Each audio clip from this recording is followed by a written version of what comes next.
I keep you around to make my life easier, not question me, she snapped. I said, interesting, and let it go. Packed her things over the weekend while she was gone. She came home to boxes and my note. Find someone else to keep around. Hey viewers, before we move on to the video, please make sure to subscribe to the channel and hit the like button if you want to see more stories like this. Thanks. It took me 10 months to understand that I wasn't her boyfriend. I was her infrastructure. The realization didn't arrive as a sudden shock. It accumulated slowly, like sediment building at the bottom of something that used to be clear. Sarah and I had been together for 1.5 years when she moved into my condo. Her roommate situation had imploded, her lease was ending, and I offered her a place to stay while she figured out her next step. The condo was mine, inherited from my grandmother 3 years earlier and renovated with my own hands over countless weekends. 2 bedrooms, a small garage for my motorcycle, nothing extravagant, but solidly mine.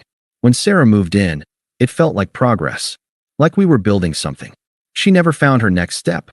That temporary arrangement solidified into permanence without either of us formally acknowledging it. The first few months, she contributed. We'd cook together on Sunday evenings, splitting the prep work and trading off who chose the menu. We'd tackle the apartment as a team, her wiping down counters while I vacuumed, both of us falling into an easy rhythm that felt like partnership. But somewhere around month 6, the equilibrium shifted. She started being too exhausted from work to help with dinner, too stressed to handle her share of the errands. I picked up the slack because that felt like what you did for someone you cared about. You covered for them during rough patches. Except the rough patch never ended. The coffee incident was small, almost laughably trivial in retrospect, but it marked the beginning of my education. I'd started making us both coffee every morning, a quiet ritual I enjoyed, something to start the day with care. One Wednesday, running late for a critical meeting, I skipped it. I poured my own cup on the way out the door. When I came home that evening, Sarah was cold. Clipped responses. When I finally asked what was wrong, she sighed with theatrical weight. You didn't make coffee this morning. I blinked. I was running late. There was coffee in the pot. You just had to pour it. I had a huge presentation. I needed that routine. Her voice carried an edge of accusation, as though I had sabotaged her professionally by failing to perform a service she'd simply grown accustomed to. I apologized, more to diffuse the tension than because I felt I'd done something wrong, and made her coffee the next morning, and every morning after. It became non-negotiable. If I forgot, she'd text me throughout the day with barbed little comments about her rough start. I noticed the pattern, but rationalized it. It was just coffee, not worth the conflict. Then there was the dinner party. It was month 7, maybe 8. Sarah wanted to host a few of her friends, Lisa, Emma, Kate.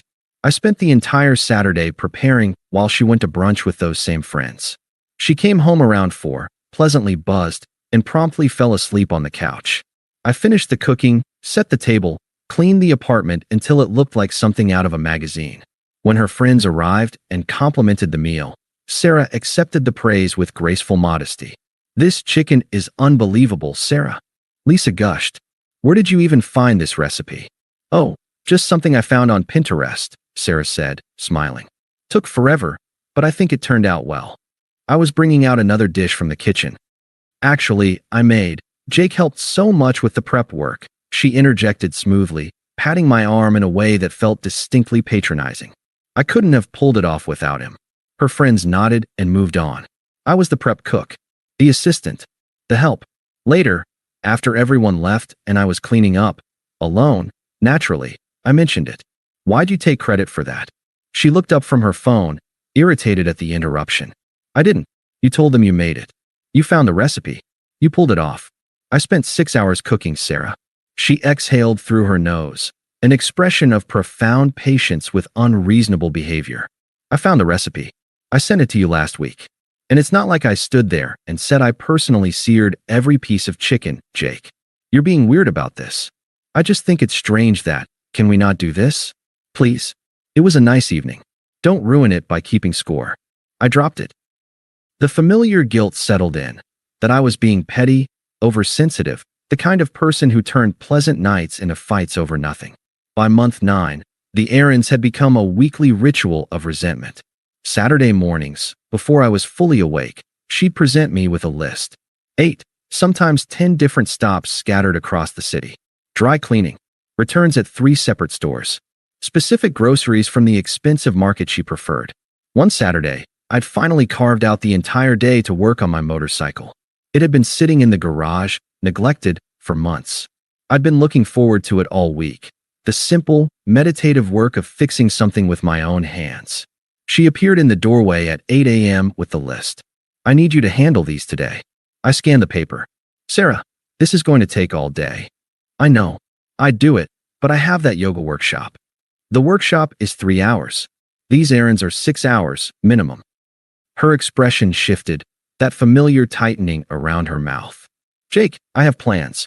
You're just working on your bike. Yeah, because I haven't had time in 2 months. That's not my fault. Nobody's stopping you from working on it. I looked at her, standing there with the list still extended, and felt the absurdity crystallize. You literally are. Right now. Her face flushed. Wow. So me asking you for one favor is stopping you from your hobby? That's how you want to frame this. The guilt response was Pavlovian. That's not what Forget it. I'll just cancel my plans and do it myself. God forbid I ask my boyfriend for help. I took the list. I'll do it. She brightened instantly. You're the best. I did all 8 errands. The motorcycle stayed untouched. Looking back, I can see the pattern clearly. At the time, each incident felt isolated, small conflicts that could be smoothed over, rough patches that would pass. I was operating under the assumption that we were partners experiencing temporary imbalance. I didn't yet understand that the imbalance was the point. She wasn't struggling to contribute. She had simply stopped seeing contribution as her role. The flu incident should have been my awakening. I got genuinely sick. Fever, chills, the kind of illness that renders you immobile. I called in sick to work and spent the day trying to survive. Sarah came into the bedroom before leaving for work, already dressed, scrolling her phone. What's the plan for dinner? I could barely lift my head. Leftovers in the fridge. She made a sound of annoyance. I don't want leftovers. Can you order something before I get home? Sarah, I can barely move. It's just your phone. 3 clicks. Can you do it? A heavy sigh. I guess. Do you need anything from the store? Maybe some. Actually, I'm running late. Text me if you think of anything. She left. No. How are you feeling? No offer to pick up medicine. No acknowledgement that I was suffering. She came home 8 hours later with takeout for herself and seemed annoyed that I was still in bed. 2 months later, she got a cold. A mild one. I brought her medicine before she asked, made soup from scratch, checked on her every hour, fluffed her pillows, kept the apartment quiet. She accepted all of this as natural order. Expected service. It didn't occur to her that the disparity was grotesque. A week before everything collapsed, I had a moment of perfect clarity. It was a Tuesday evening.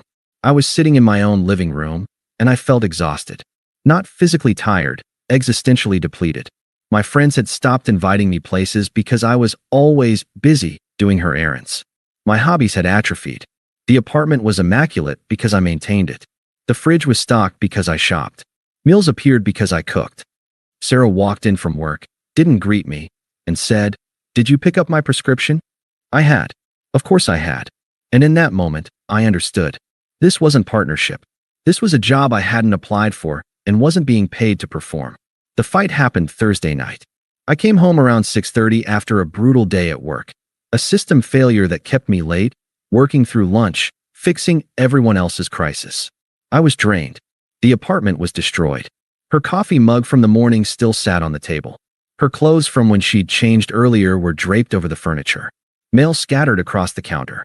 Dishes piled in the sink. Sarah was on the couch in her work clothes, watching Netflix. She'd clearly been home for a while. "Hey," she said, not looking up. "Hey, did you grab dinner?" "No. I thought maybe you would." She looked at me, annoyed. "I just got home like an hour ago. I've been decompressing." I looked at the coffee mug from this morning.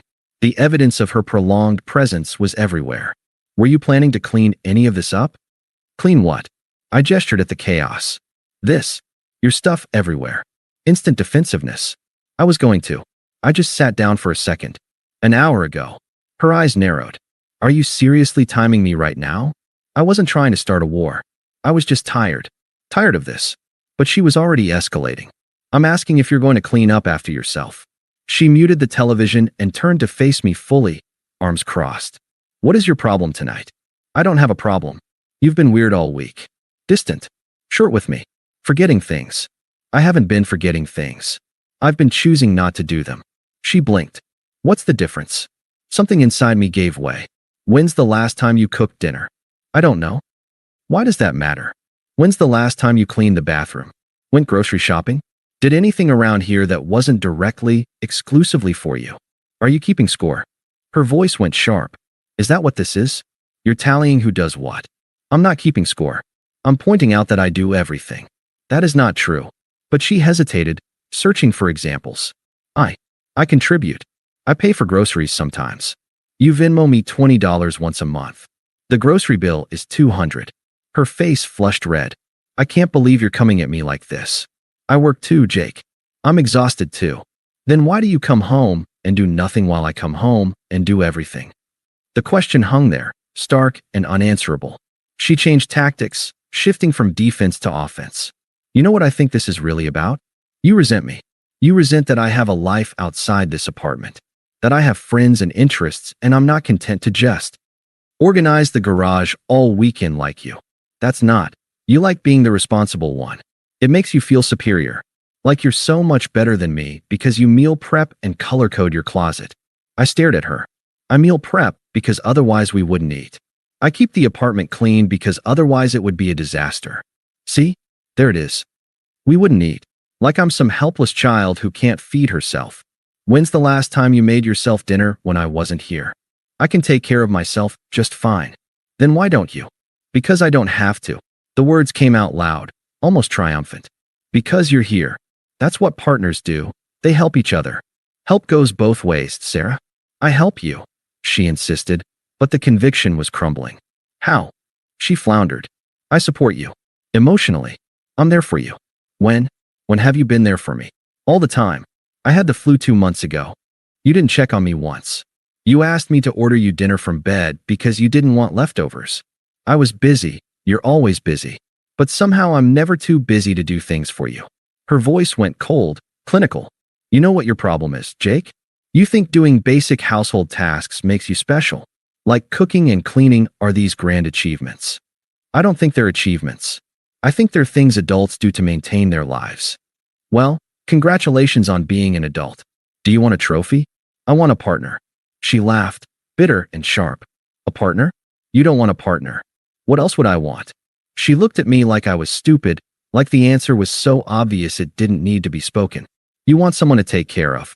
Someone to make you feel needed. That's your whole identity. My identity is taking care of you? Yes. You love it. You need to be needed. Otherwise, what are you? The cruelty of it was breathtaking. I don't need to be needed, Sarah.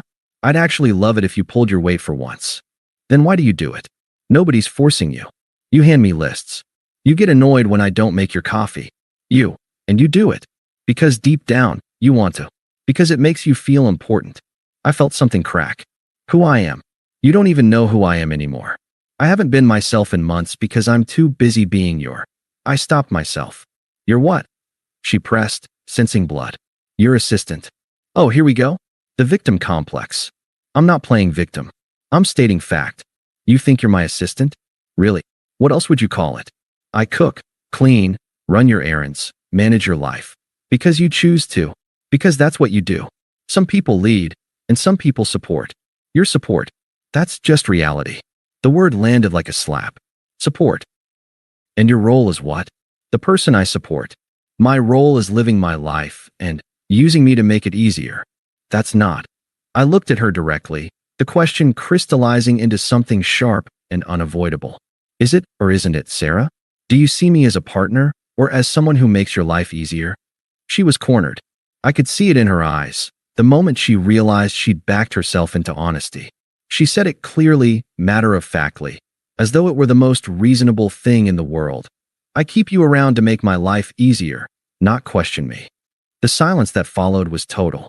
She seemed surprised she'd said it aloud. I was surprised she'd said it aloud. But there it was, the truth, naked and grotesque between us. I went very calm. The anger drained away, replaced by something colder and far more final, clarity. Interesting, I said. I didn't mean it like, No, that's actually really interesting. Really clarifying. Jake, I held up my hand. I'm going for a walk. We're not done talking. Yeah, we are. I grabbed my keys and wallet and left. She called after me, but I didn't respond. I didn't look back. I walked for over an hour through the cooling evening, past familiar streets that felt different now, like I was seeing them from the outside of my own life. Every errand I'd run for her. Every dinner I'd cooked while she scrolled her phone. Every weekend I'd sacrificed. It all made sense now. She hadn't been taking me for granted in the traditional sense. She genuinely believed this was the natural order. Some people were builders, and some people were infrastructure. I was infrastructure. I existed to support her life, not to have my own. The realization wasn't painful. It was liberating. I sat on a bench and made 2 phone calls. The first was to Marcus, my friend who owned a small moving company. I kept it brief. Need help moving someone out. Saturday morning. Can you do it? There was a pause. Marcus had met Sarah. Her. Yeah. Finally. What time? 8 a.m. She'll be gone. Work conference in Chicago. Back Sunday night. I'll bring the van and my brother. You good? I'm good. The second call was to a locksmith. Saturday afternoon appointment, confirmed. I went home around 10. Sarah was still up, sitting on the couch, looking worried. Good. Where were you? Walking. For 2 hours? Yeah. She stood, trying for reconciliation. Look, about what I said, I'm tired. We'll talk tomorrow. We should talk now. Tomorrow, Sarah. Fine. Whatever. I went to the bedroom. She followed eventually, tried to initiate some version of physical reconnection, apology or manipulation, or simply habit. I lay facing the wall, unresponsive. She gave up. I didn't sleep. I planned. Friday morning was Arctic. I made coffee, only mine. She noticed immediately. So we're going to talk? She asked, standing in the kitchen doorway. About. Last night. What I said. What about it? I was angry. I didn't mean it the way it sounded. How did you mean it? Not like I don't value you. Do you? Of course I do. You know that. Okay. She waited for more. Apology, anger, something. I gave her nothing. That's it. Just okay. What do you want me to say? I don't know. Forgiveness? Understanding. Have a good trip to Chicago. Jake, you're going to be late. She left frustrated and confused. I watched her Uber pull away from the window and felt nothing but resolve. I started immediately. Friday afternoon, I left work early and began the sorting. What was hers, what was mine? The division was easier than I expected. She'd spread out, claimed space in every room, but hadn't actually brought much of substance. Clothes, toiletries, decorative items she'd purchased. Things that filled space without adding value. Saturday morning, Marcus arrived at 8 with his brother and a van. It took us 6 hours to pack everything properly and transport it to a storage unit. I paid the first month up front. The locksmith came at 2. By 3, new locks were installed. By 4 p.m., her boxes were stacked neatly outside my apartment door. I taped an envelope to the top box containing her old key and a note I'd written in careful, emotionless prose. Sarah, your belongings are in storage at address, Unit 47. The access code is code. The first month is paid. I've changed the locks. You are not welcome here. You said you keep me around to make your life easier. Find someone else to keep around. Do not contact me. Jake, I went inside, ordered pizza, and watched a documentary in the profound silence of my reclaimed space. Sunday night, my phone began vibrating with blocked calls. 17 in the first 2 hours. Then texts from numbers I didn't recognize. Her friends' phones, clearly. My key doesn't work. Where are my things? This isn't funny. I blocked each new number systematically and responded to none of them. Monday morning brought an email from a freshly created account. This is psychotic. You can't just kick someone out. I'm calling a lawyer. I didn't respond. She had no legal standing, no rent paid, no lease signed. Legally, she was a guest who had overstayed. Tuesday, security at my office called. Sarah was in the lobby, asking to see me. Please escort her out. I don't want any contact. She made a scene. My co-workers mentioned it later with raised eyebrows. I offered no explanation. Wednesday, her friend Lisa called. What happened? Sarah said you kicked her out over a fight. That's an incomplete version of events. She's devastated, Jake. She has nowhere to go. She has 10 months of rent she didn't pay. That should cover temporary housing. That's cruel. Is it? Or is it the natural consequence of taking someone for granted? You can't just, I can, Lisa. And I did. She's not my responsibility anymore. I blocked Lisa's number. Over the following weeks, the reports filtered back to me through mutual connections. Sarah was couch surfing. A few days with Lisa, until Lisa's boyfriend grew tired of the drama. Then Emma's place, until Emma realized Sarah's version of events didn't match reality. Her sister, until her sister started asking pointed questions. The real story was leaking out. Marcus had told a few people, my coworkers had witnessed her public scene. The gaps in her narrative were becoming obvious. Friends who had initially sympathized were pulling back, reassessing. By week 4, she'd moved back in with her parents, 45 minutes outside the city. Meanwhile, my life achieved a quietness I hadn't experienced in years. The first few days felt strange. The apartment seemed larger, emptier. Then it felt peaceful. Then it felt like mine. I cooked meals I wanted, watched programs I enjoyed. The apartment stayed cleaner because I was only maintaining one person's life. I reconnected with friends I'd neglected, joined my old soccer league, started working on my motorcycle again. I slept deeply. A month in, I got promoted at work. My supervisor mentioned I seemed more present, more focused. I was. The constant low-grade stress of managing someone else's dysfunction had evaporated, and the mental bandwidth it freed up was staggering. 3 months after I ended it, her attempts to contact me shifted in tone. The anger dissolved into desperation. New accounts, new numbers, all variations of the same theme. I know I messed up. Can we please talk? You were right about everything. I see that now. I miss you. I miss us. I saw them in a filtered folder I'd created, read them with clinical detachment, and never responded. Month 4 brought her sister to my door. I saw her through the camera before she rang the bell. Amy. She looked up at the lens. Jake. Can we talk? Face to face. Not particularly interested. It's about Sarah. She's not doing well. That's unfortunate. That's it. That's all you have to say. What would you like me to say? That you'll talk to her. Give her another chance. She's sorry, Jake. She's learned. Good. She can apply those lessons to her next relationship. You're being cruel. Am I? She told me she kept me around to make her life easier. I stopped making her life easier. That's not cruelty. That's logic. She didn't mean it the way it sounded. Yes, she did. And I believe her. I believe that's exactly how she saw me, and probably still does. She's not sorry for the worldview. She's sorry it didn't work out for her. Amy was quiet for a moment. She's living with our parents. She's miserable. Then she has a clear incentive to work on herself. Don't you care what she's going through? I cared for 10 months while she treated me like staff. I'm done caring now. I ended the call. Month 5, I was at a company happy hour, a public event at a bar downtown. I was with coworkers, actually enjoying myself, when I saw her. Sarah, standing near the entrance, scanning the room. She spotted me. Our eyes met. My coworkers sensed the shift in energy and suddenly needed refills. She approached. We stepped outside. I didn't know you'd be here, she said, though we both knew that was a lie. It was posted publicly. Can we talk? Really talk? I looked at my watch. You have a minute. She flinched. I'm sorry, Jake. For everything. I was wrong. Leo wasn't. I mean, I wasn't seeing anyone. I was scared. Scared of settling. But I was such an idiot. What we had was real. Can't we try again? No. Just like that. Just like that. Her eyes filled. Why? Because I don't want to. I've changed. Good. Be different for the next person. I made a mistake. You made a choice.